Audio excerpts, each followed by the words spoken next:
کہتا ہے اہل حدیث کہتے ہیں اس کا نام اتباع رکھ لو. بات تو وہی ہے. ایک آدمی نہیں جانتا علم والے سے پوچھتا ہے جو وہ بتا دیتا ہے. سارے اہل حدیث اپنے علماء کے پاس جاتے کیوں نہیں خود تحقیق کرتے؟ وہ عالم جو کہہ دیتا کہتے ہیں ہاں جی مولوی صاحب زیادہ پڑھے ہوئے. وہی یہ جو تقلید جو ہے عوام کے لیے تو وہ تقلید ہی ہے، لیکن بالکل جو لازم. علماء ہیں علماء جو ہے نا جو مذاہب میں بالکل یہ تقابل کر سکتے ہیں کہ کس امام نے کیا کہا، اس کی دلیل کیا ہے. پھر اللہ کا خوف بھی ہونا چاہیے. سب سے بڑی بات ماموں صاحب ہے اگر یہ آدمی اتباع ہوا میں مبتلا ہو جائے کہ جو وہاں سے آسان چیزیں ملتی ہیں نا من کی مرضی میں وہ گھٹتا جائے، جیسے ابو الفضل فیضی نے اکبر کو ایک نیا دین ہی بنا دیا تو تباہی ہو جائے گی. دلیل سے اگر وہ فیصلہ کر سکتا ہے تو واقعی علماء کو چاہیے کہ تحقیق کرتے ہیں اور کرتے بھی ہیں. چھوڑ دیتے آسان کام نہیں ہے کہ سارے قرآن مجید پر بھی نظر ہو، حدیث کے ذخیرے پر بھی نظر ہو اور ہر شخص کی ہو. یہ تو ممکن ہے، یہ کبھی کسی دور میں بھی ممکن نہیں ہوا تو آج کیسے ممکن ہے؟ علم والوں کا بھی حال ہے کہ حدیث کا اتنا ذخیرہ ہے، ان میں یہ جھگڑا کہ یہ صحیح ہے یہ نہیں. پھر اس کے مقابلہ میں جو دوسری آئی ہے وہ پہلے کی ہے، یہ پہلے کی ہے، ناسخ و منسوخ تو نہیں ہے. اگر ان میں تضاد ہے تو کس طرح اس میں تطبیق ہو؟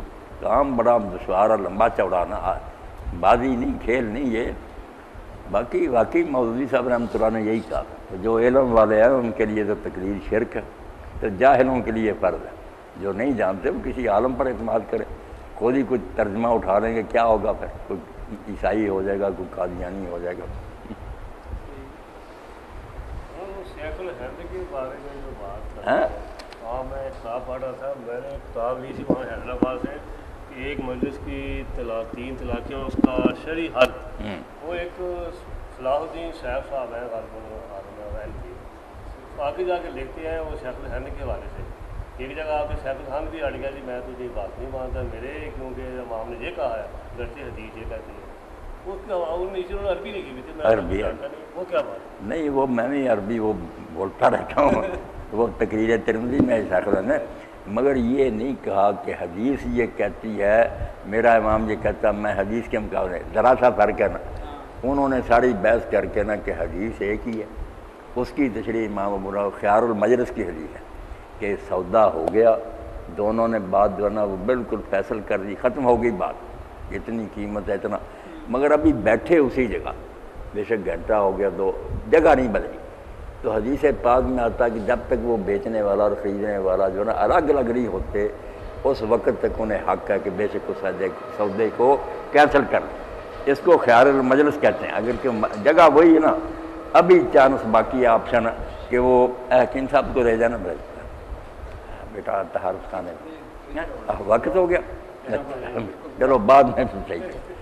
یہ سمجھ نہیں ہے بات بڑی پھیلاتے ہیں خیال اس کو بعد میں کریں انشاءاللہ کریں بڑا وسیع بڑا شریعت ہے چلال ہے، بہت سمجھنے کی بات ہے.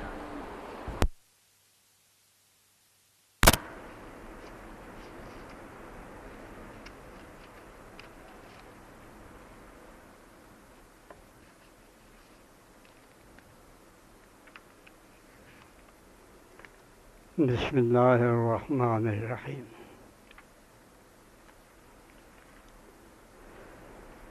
پچھلے اجتماع میں نے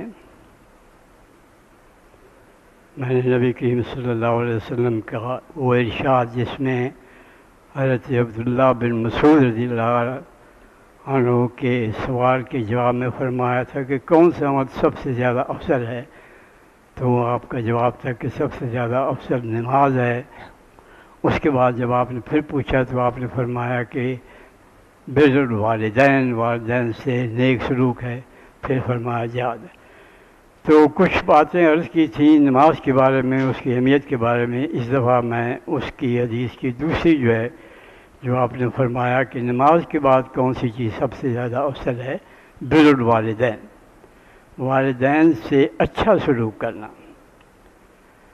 تو نبی کریم صلی اللہ علیہ وسلم کا ارشاد ہے، اور یہ ارشاد حضرت عبداللہ بن عمرو بن عاص رضی اللہ تعالی عنہما سے روایت ہے، اور مسلم کی بھی روایت ہے اور بخاری کی، جس میں آپ نے فرمایا کہ نبی کریم صلی اللہ علیہ وسلم کے پاس ایک شخص آیا اور اس نے آپ سے